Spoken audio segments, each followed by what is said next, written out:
Hello and welcome to Decode Silicon Valley. It's a tangled web. Today, we are sliding down a rabbit hole, and it is not a new rabbit hole. It's just a summary of what we have learned over the last 2 years. Join with me in piecing together the puzzle pieces of Decode Silicon Valley. Today, we're going to focus on the creation of NASA and, there we go. NASA and also the CIA. Now, of course, this is very high level. It's just a reminder of what we learned over the last 2 years. But if you want to go in and find documents that have at least been peer reviewed rather than mass news media or Wikipedia, then Google Scholar is a great resource, googlescholar.com. You can put in different search ideas and then the sources come up. So today we're going to start with the beginning. Now, this isn't the beginning of time, as you might start laughing at, but I've mentioned several times that we have an awareness or an inflection point that happened in the 40s. So who served as vice president when Harry Truman became president after Roosevelt's death? And we know now to question the timeliness of somebody's removal from this planet. But let's take a moment. This is almanac.com.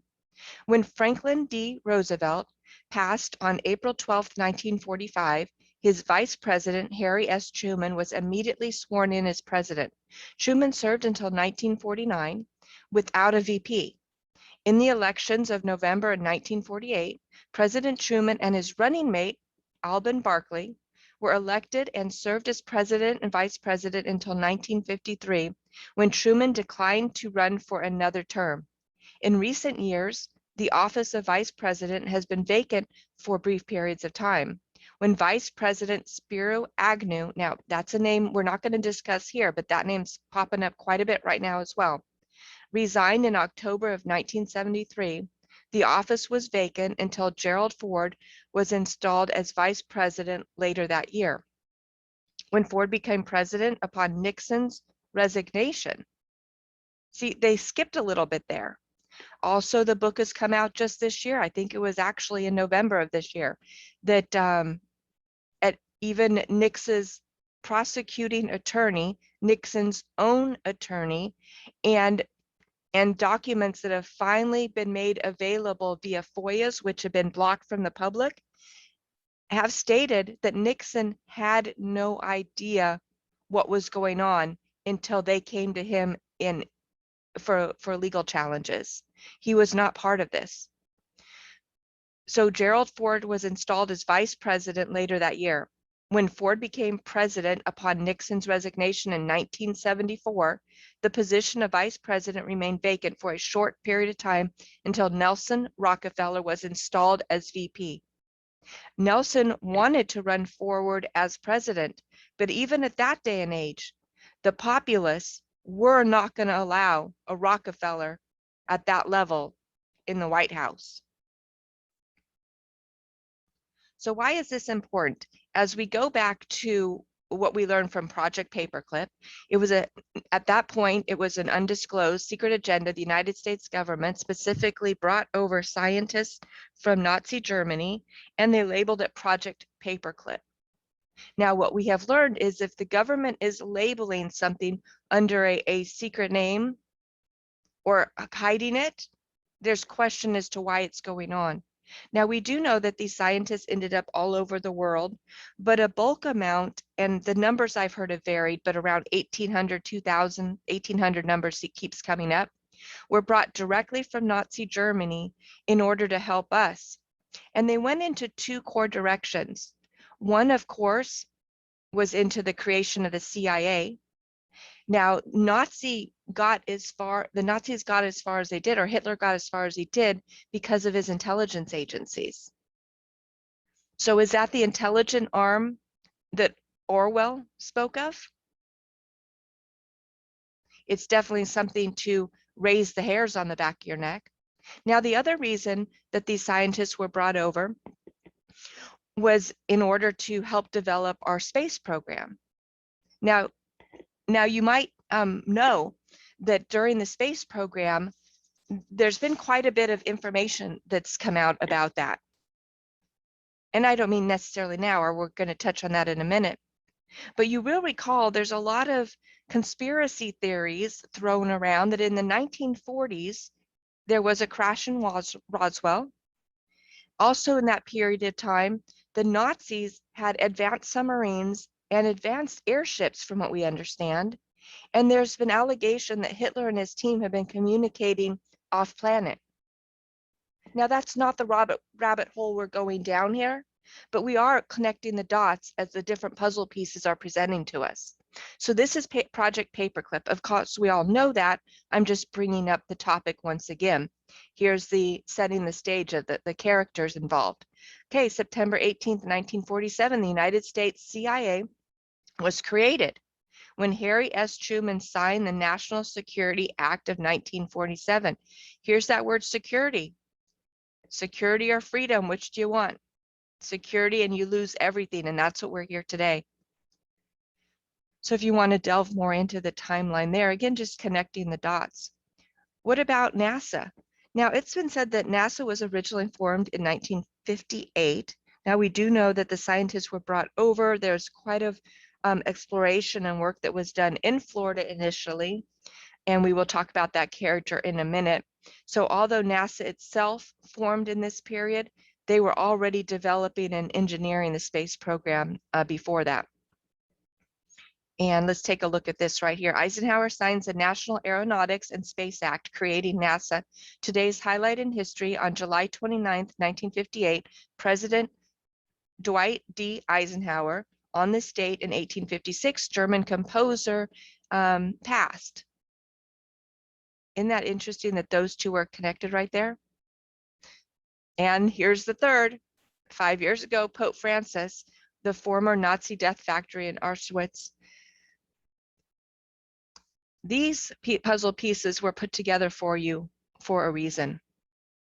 Each one of these figures. Okay, so here's a little bit more of a tie-in. The Nazi science that fed the Apollo moon landing. Of course, we have studied quite a bit about von Braun and Werner von Braun and his direction in order to make the space a dream a reality, as you might say. And in fact, he worked with a team that he had brought over from Germany in order to make that. In this case, it says he was about one of 120 German scientists who, in a then secret US project known as Operation Paperclip, were taken to the United States to develop military technology. So this is even beyond just an organization or department of the CIA, or an organization or department that grew into NASA. Specifically here, this was Time magazine is stating it was for military technology. So here I went ahead and pulled that up. This is Time. And who owns Time? I believe it is head of Salesforce, CEO Salesforce, the one that bought Time. It's, again, tied back into Silicon Valley. By Alejandro de la Garza. This was July 18th of 2019. And sporting a gray double-breasted suit, slick black curls, and slide rule, rocket engineer Werner von Braun cuts a suave, authoritative figure in Disney's 1955 television special, Man and the Moon. Speaking with a German accent, the then director and development of the United States Army Ballistic Missile Agency in Huntsville, Alabama, uses a series of models and illustrations to explain how America will reach the moon with the aid of an enormous nuclear-powered space station, of course. We'll know about that same time, our US Navy was also developing a parallel program, which turned into what we know as the former president, with Mr. T's Space Force. So we do have an ally in the game from what we understand. So let's keep moving forward. NASA, July 20th, 1969, one giant leap for mankind. I'm sorry, but if you still believe that this was real, maybe you need to live on another planet too. So what we do know is they had live film feed back to the United States during that period of time. So either one, we had technology way beyond what we've been told over the last 70 years, or this was done in a studio. Now, I live in Silicon Valley, and my text messages often arrive 2 or 3 hours, sometimes 4 hours after somebody sent them. The phone often doesn't ring because it can't get a connection. How is it here in the heart of Silicon Valley, my cell phone can't work? Now, what about internet? Our internet is throttled. I do understand that. But how is that they were able to have, well, you know that route too. So there's the video if you wanted to peek at it, and there's NASA.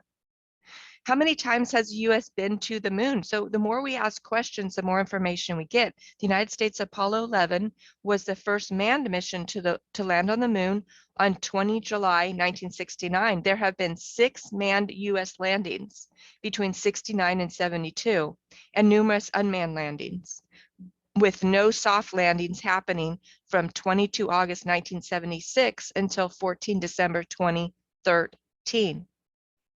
Now, out of this, we can pull in more information. There's very little documentation, although over the last 2 years, more and more has come out about the other missions. However, there are allegations that we have been back and forth many times, and that International Space Station, that we flew pieces up into orbit in order to piece together essentially a hamster wheel for humanity, has also extended to building a base on the moon. Now, the thought process of how that would work is 100% feasible. And as I look through documents, which I don't have hard copies of, so you'll need to use your imagination and your own research, but 2 of the leading companies that I worked for have off-world projects. And if you go to NASA, NASA has a specific department that encourages local or corporate partnership in order to work on off-site projects. So we know that the program exists. When I confronted NASA, I was told that no, that does not, even though there is a point on, or there was a point on their website. But then the same individual followed me out the building and quite detailed filled me in and where to look. It's a lot more than we're being told. So that's NASA. Let's jump back to CIA. This gentleman was the 11th director of the CIA, and he became leader of the free world. On January 30th, 1976, this person was sworn in as this organization's, as DCI marked a turning point for the agency as he led this organization out of a period of darkness. And we all know who he surrounded himself with as his friends. So it's not that big of a stretch for this organization to be to control the White House. And in fact, put it right in our faces. Now, what about this one? How is it that somebody that was born in another country had their entire life reworked so that they could have that top office? Well, there's some agencies out there that are meant to help you. And there's some agencies whose entire instruction teaches the individuals how to lie, cheat, steal, manipulate, anything in the name of national security and intelligence. That's what they're trained to do. They're better than actors. They are meant to step in a persona and play that role. Now, we know many things were hidden from us.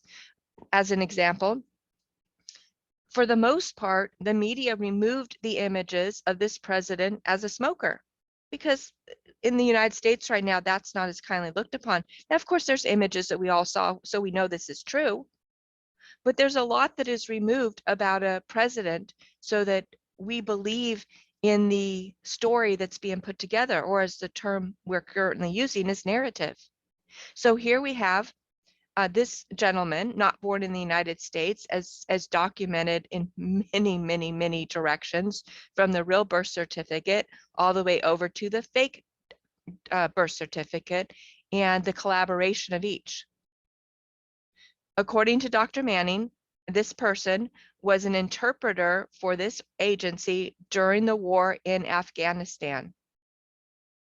Did we know that he even spoke the language? When he completed his CIA operations in the mid-1980s and returned to the US, he persuaded the State Department to maneuver his interest into law school, which of course it is a gateway. It's not only a gateway Harvard, you name Harvard, Yale, Princeton, Stanford, they're all feeding grounds one way and another for this agency. Thus, a lot of startups come out of those particular schools. The US President's personal agency for Black operations throughout the world was run back through the agency that he worked for. And we also know once one of these, always one of these. And that's who was running the White House. Now we know that after, let me go back to this, after he left office, all he did was set up a secondary office just down the street. I believe it's also on Pennsylvania Avenue, but I didn't double check that right before I came on here. And he has been running as a puppet master. In fact, some articles came out about 6 weeks ago that stated when he was in office that he would not want to run again and be in those shoes. He didn't want to put a tie on every day. And yet he would absolutely gladly be the earpiece for somebody else who stepped in that role. Now, who is currently in that role, who is constantly referring to, I don't know if I can do that. I wonder who they want me to choose next. I'm going to get in trouble if I say this. First of all, that's not the leader of the free world. Second of all, that man has cognitive decline right now. But third, there are, amongst all the corruption, the highlights of truth are popping out and telling us. So who is the earpiece? Well, I don't think it is direct, this individual spending his time doing that, but I absolutely think that he and his office are the ones that are speaking in the ear as a collaborative and pulling the strings. Now, we also know about the amount of money dumped in Afghanistan, which again, there's a tie right here, as this person left office. And then we do know that when the new person, new management, same as the old, when the new management came in, how much money and weapons and artillery and tools and intelligence and communication and our own civilians were left behind in enemy lines. What is going on here?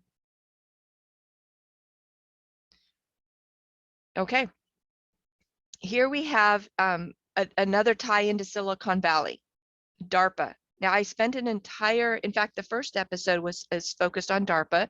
And if you want to pull that up, you certainly can. Quite a bit of information there, darpa.mil. But the DARPA Grand Challenge.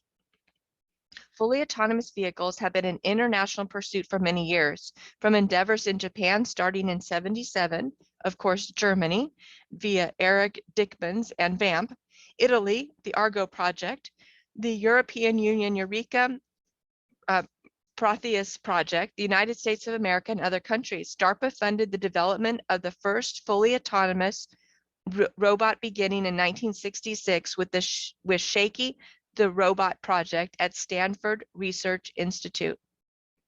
Now, what else do we know about SRI? SRI is the same institute that the CIA went to in order to develop remote viewing. Again, connecting the dots, it's all together here. So what was the grand challenge? Let's go ahead and open over here. I guess it's limited here. DARPA ran its path-breaking grand, I'm just going to tell you the summary here of what this is. The military decided that they wanted to move into the next phase. They already had autonomous machines that they'd been testing, but they realized that if they could tap into the intelligence and innovation of the free market capitalist society, then they could get them via encouragement and excitement in order to develop a true autonomous vehicle. So DARPA came up with a challenge or a contest and invited people or different teams from the top universities, the same ones mentioned before, and offered a prize. Now, it is important to know that the first time that this contest ran, nobody won. The second time there was a winner. And in fact, if you go into the Volkswagen headquarters in Foster City, you can meet the winner. The robot car sits in their lobby. But what is interesting here is the mass manipulation. Each single project alone spent more money than the actual prize was worth. And so by crowdsourcing, the military got immense amount of information from multiple teams, scientists, experts around the world in order to move forward. And although there's many examples, the one prime example that's been highlighted is the fact that Samsung, yes, the same Samsung that runs TVs and your cell phone, has an autonomous soldier. Now, this particular autonomous soldier that's been highlighted doesn't have legs, but it is programmed to shoot to kill from the Korea border. AI and machine learning have really been driven through DARPA. And again, what's the difference between security and freedom? So what did come out of here that you would recognize? Of course, there's Waymo. Waymo is Google's self-driving or autonomous vehicle program. And here on August 25th, 2017, they highlighted the Central Valley test track. This is a live track that, as you know, was on a retired military base. Many of these top Silicon Valley companies have access to the military bases in order to quietly and securely run their tests. In this case, the highlight, it was a 91-acre self-driving course. I've worked on that course. It is quite extensive with individuals testing walking out in front of the cars, bikes on the path, any simulation you can think of day or night. In fact, after the Volvo incident that happened by Uber, we were out round the clock doing all scenario testings of a bike in front of a vehicle in the darkness to see what we could improve upon and to make sure that these cars would not take that same path. If you want to see an absolutely interesting article, you can of course go to YouTube here. This one is Waymo 360 Experience, a fully autonomous driving journey.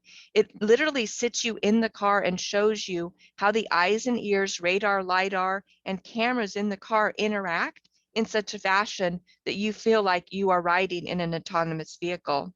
And now this is early stages of 2018, but I will point out that by December 2018, Waymo was 100% fully autonomous on the roads in specific communities, one of which even in Arizona. Came out of the DARPA project. Here's some other viewpoints. Okay, so again, let's tie this back again. Acquiring locals is part of Rumble's broader effort to build a creator economy that fosters creative independence. Founded in 2019, Florida-based locals. So remember, Florida came out by an individual who said, move to my platform.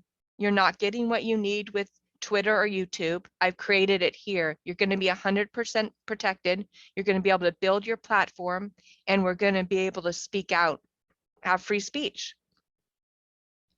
Well, here it is, 2021, and they've been acquired. They're the new bride. Locals is a platform that empowers independent content creators to publish their content, engage with their supporters, and make money from subscriptions. So thanks a lot, Locals. Now, Rumble has done similar, correct? But Rumble has already started clamping down, and we've known about that for about a year. So why is this important at this point? Rumble acquires Locals to help build a bigger creator economy. Do we need competitors in this space? Absolutely. Do competitors need money to compete? Absolutely. Have they sold out? Absolutely. So October 26, 2021, the announcement came out.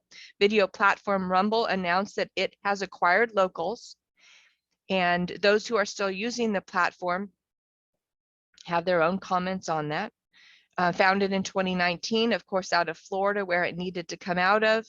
And here are the core creators, and the face of it is not listed here at this point. Okay.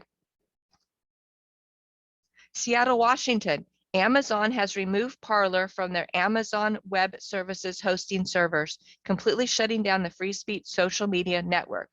That's Amazon. Now Parlor is suing, and recall, it didn't go so well. And I'm going to highlight here as well. This was on January 11th, 2021. So almost a year ago. Breaking: Parlor sues Amazon for antitrust violation, breach of contract, and unlawful business interference, and asks the federal judge to order Amazon to reinstate the platform. The shutdown comes after both Apple and Google removed Parlor app from their app stores for not censoring content. Now, as you're going to recall, this happened immediately before we were going down to put our little vote, have our count go in the box, right? And they were suddenly shut down. And they were shut down in a period where Twitter has now acknowledged that they were restricting content from us. And yet the content that Twitter was allowing on a very abusive level towards humanity still exists on that platform. And yet there was some mudslinging that in fact this platform was doing it. There is not only no evidence that they supported it, but there is evidence that as soon as some of the core players, which were identified as being planted there, as soon as the core players popped up, Parlor immediately reported to the FBI, which we learned now was the wrong direction, what was going on, and immediately removed the suspected activity. And yet they were being set up. They still followed through and reported, and Amazon, Google, and Apple, kings of our universe, still canceled them. Now they had an opportunity to rebuild and regrow, but at this particular time that they were taken down, they were at the peak of their business model. People were jumping ship from Twitter to jump to Parlor in order to get the message out. And once that momentum is cut, that's the end of that. Now there's a number, Clout Hub as well was growing during this period of time, and IBM shut them down. What gives these companies the right to take away another company, to block them, to remove them, erase them in a free speech capital society? So we want to look a little bit deeper. Again, I started out here with Project Paperclip and the formation of characters moving forward and the development of both NASA and CIA that came out of Project Paperclip. I've tied that into a handshake into Silicon Valley, the usage of universities as breeding grounds that go back and forth for intelligence and for technology. I want to take a moment and look at investors. One of the main reasons that companies succeed out of Stanford is a loop that's been created. It's far enough from DC. It gets almost unlimited funding under the table from intelligence agencies. SRI was an example of what was created and what was developed. But on Sand Hill Row in Palo Alto are the leaders of the venture capital world. Venture capitalists are companies who have massive amounts of money, either from their own IPOs that they've hit as CEOs, or as creating syndicates that invite other investors, normally corporations, to come in and funnel money through them into startups that they hope will be the horse that runs the race. Now, as these horses run the race, they attract more and more money. And this is what I spoke of on the Twitter Decode Silicon Valley, is it's all a pyramid scheme. And once you're on the road of one of these venture capitalists' agenda, the only exit is an IPO, because the early investors need to hit it big via IPO in order for them to cash out. which means it's not on an altruistic path.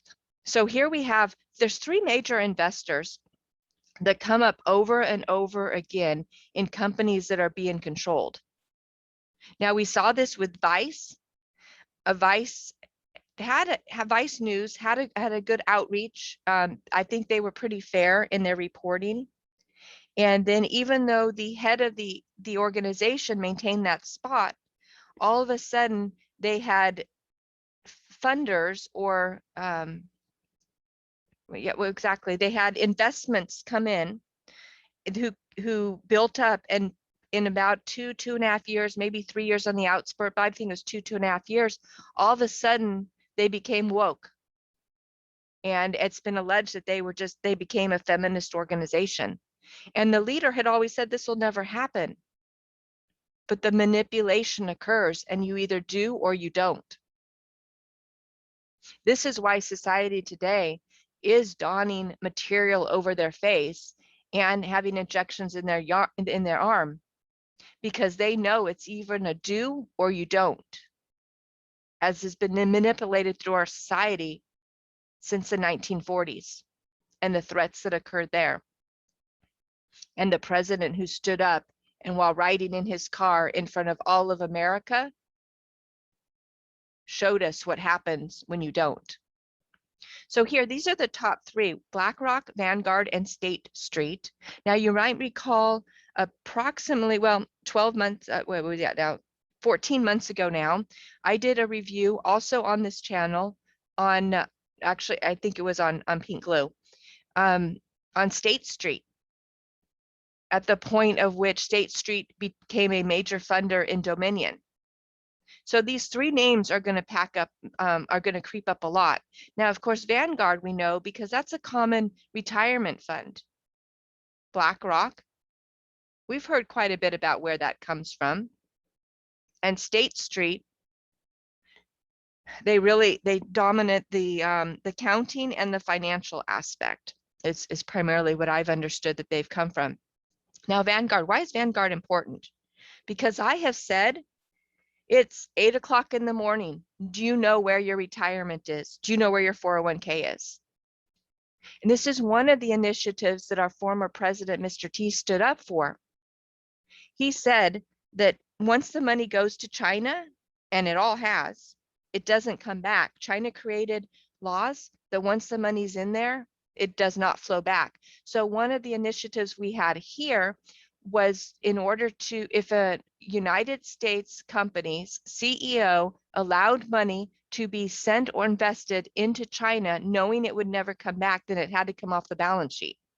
Therefore, that CEO could not be rewarded. They would not get bonuses that would include those funds. And the truth would be known to you and I on the street that, in fact, the money that we dip away pennies at a time, hundreds of dollars at a time, into our retirement account that's going to sit there for 20, 30, 40, 50 years that we don't actually get to see or touch, doesn't actually live there. The money has been sold out from under you. When this economy crashes, where is your retirement? If it's in the stock market and it was shipped off to China, it's been gone, long gone.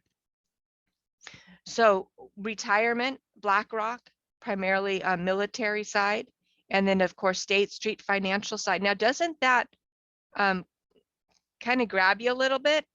We have learned Washington, D.C. is the core of the military for the world.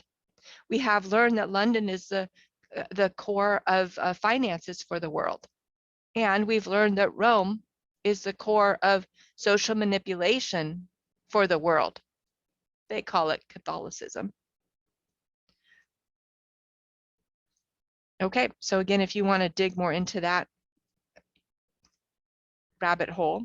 Now, how do we know that in fact all this influence ties together? Again, go ahead and look for the PDF, the Election Influence Operations Handbook. And I pulled it up for you, very slick here. And just as I highlighted on another episode, the Twitter episode to be specific, there's quite a bit of information to read here. And I think it's really important that every American reads through the level of manipulation that we are going through. But if you can see on the left, MIT, Harvard, just the list here goes on and on. But what we want to do is look at the contributors over here. So we have a State Department, Oregon, Democracy, Microsoft, Secretary of State, Federal, looks like Louisiana, Secretary of State, North Carolina, State Board of Elections. We have North Carolina, National Association of Election Directors. We have Rutherford, Tennessee. We have, you name it, right on down. We even have California tucked in here, Chief Counsel, Secretary of State's Office, California again. We have Infrastructure Security. We have all of these individuals. And if we look down here, we have Google Civics team, Facebook team, Twitter team. They are all openly at the same table. And who do you think wrote this document? Who do you think came up with the variants? And who ran the ball to the end zone? So anyways, this is a very, very interesting Marxist paper on how to control an individual population.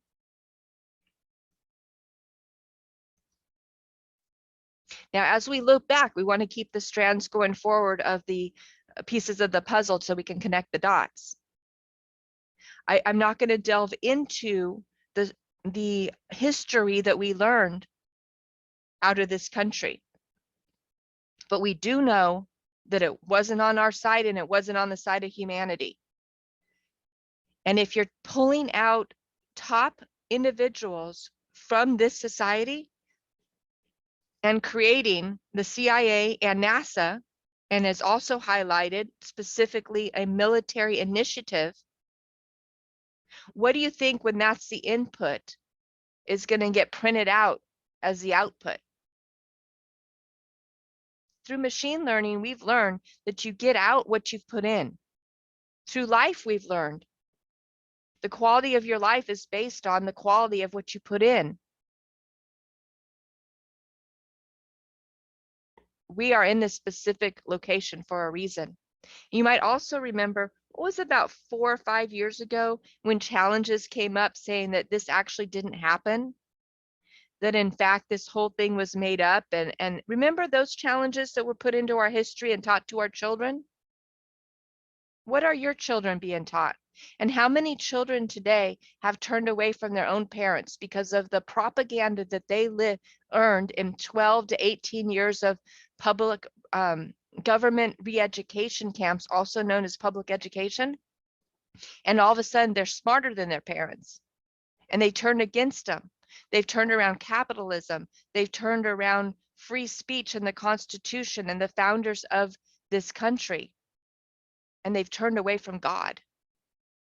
This is what our schools is teaching, based on propaganda that was well grounded in a country that we fought against and then we brought here. So there's been conversation. If you watch MonkeyWorks has highlighted, I think the last count was 33 different camps have popped up in the United States. There are camps that have popped up around the world. There are camps that have been highlighted in Australia.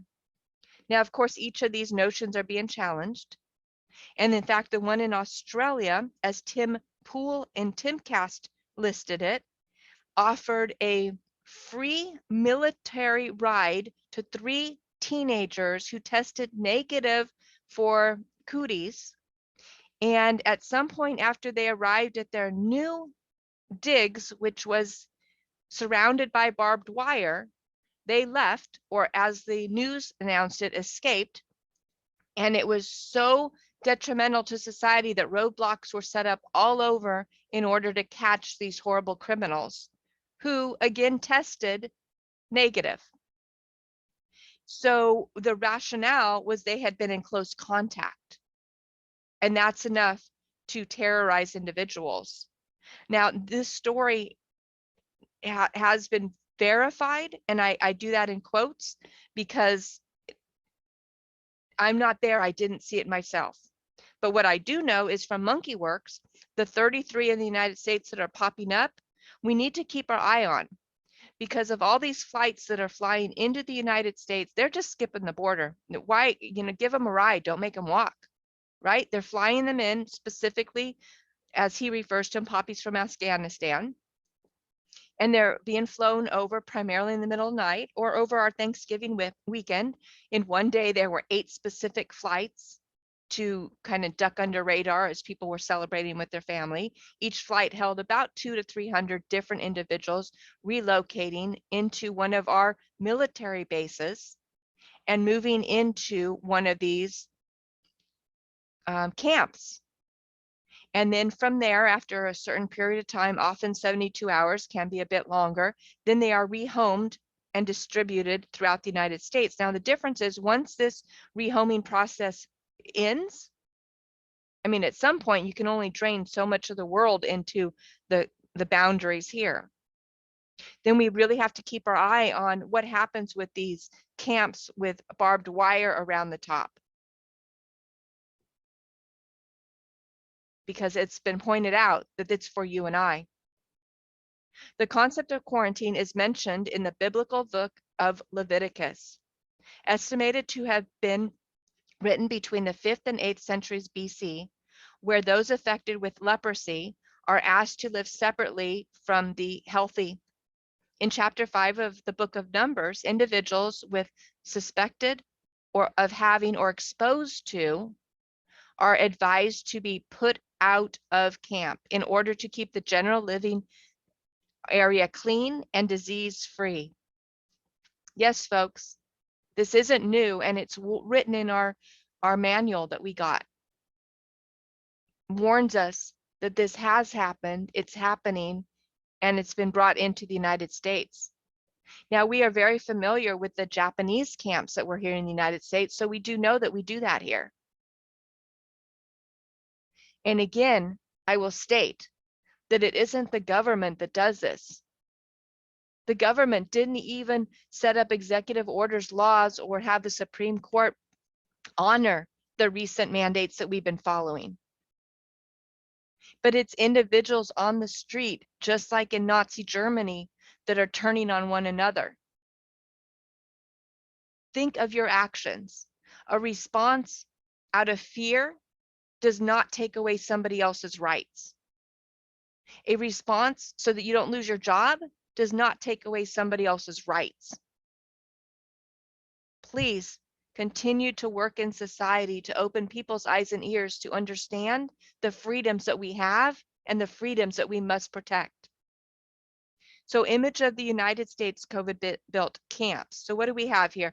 The U.S. military approves 11, preventing and mitigating this one, and urgent care. So let's see that, there's quite a bit that you can click on to gather more information. Again, I'm trying to move through as quickly as possible, but we look at March 31st, 2021, Tucker Carlson internment camps coming soon to you. They're a fixture of Canadian life, so could they come across the northern border? What if your next door neighbor suddenly went dangerously insane and started holding people hostage in the house? Would you consider that threatening? Would you even notice? These are theoretical questions. Something very much like that just happened in our neighborhood. Canada, the landmass directly to our north and our single largest trading partner with whom we share the longest international border in the world, took a dramatic move toward legitimately dangerous authoritarianism. Yes, it was Canada. The Prime Minister outlined his government's new regulations. Canadians hoping to return to the country must be tested before their takeoff. And if your test results come back positive, then you win a ticket. You need to immediately quarantine in designated government facilities. It's not optional. Now, these camps, as we have seen, have now been built throughout the United States. And again, last estimate, I saw there were 33 of them in the United States. So if you are eyes on the ground and you see one of these, time to investigate.